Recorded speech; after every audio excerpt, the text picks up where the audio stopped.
Hi. Nick asked me to think a little bit about the woman at the well from John's Gospel in chapter 4. Um, I've been thinking recently an awful lot about identity, especially the identity of women. And this story is about a woman who brought the news of the Messiah to her community. So Jesus was traveling from Judea to Galilee. He chose an incredibly dangerous route, a difficult route. He was actually really walking into the lion's den. But he was doing that because he had a divine appointment with a Samaritan woman. So not only a person from a culture that was at absolute loggerheads with the Jewish people. In fact, Samaritan was thrown at Jesus as an insult by his enemies. But a woman to boot. So it would have been really seen as scandalous that he started a conversation with her.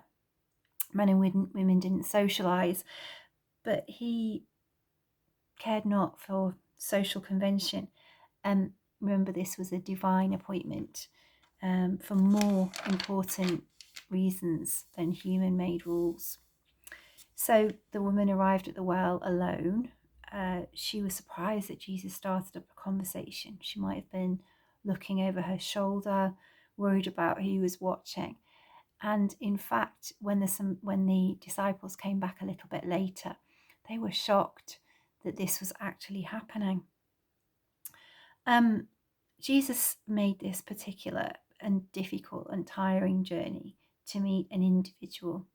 He preached to huge crowds, but his message was always to the individual, and he met people in their personal circumstances, whether that was this Samaritan woman who may have been shunned by her community, whether it was a tax collector, whether it was a child, whether it was a moral Jewish man.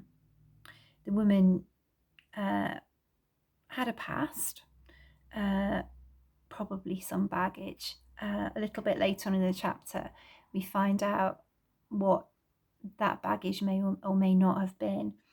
But Jesus speaks to her, he has a long conversation. He sees her. For him, she had value and great significance. And she brought the news of the Messiah to her community. For herself, she saw who Jesus was, and that had eternal significance for her. She was chosen. When I opened my notebook to write some things down about this, I found something that I wrote a couple of years ago. And if these were your words, if I heard this in a sermon or something that you had written, thank you. It was such a lovely surprise to see this actually. I wrote, other people, your circumstances and history have no authority to define who you are. You are who your God says you are. He calls you chosen and redeemed. You have been made in the image of God. That woman was just herself.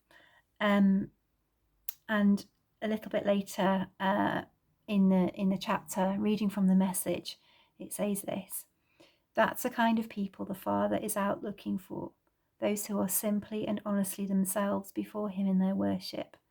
Those who worship him must do it out of their true selves in adoration. I'm really looking forward to seeing some of you in the flesh, hopefully quite soon. So take care.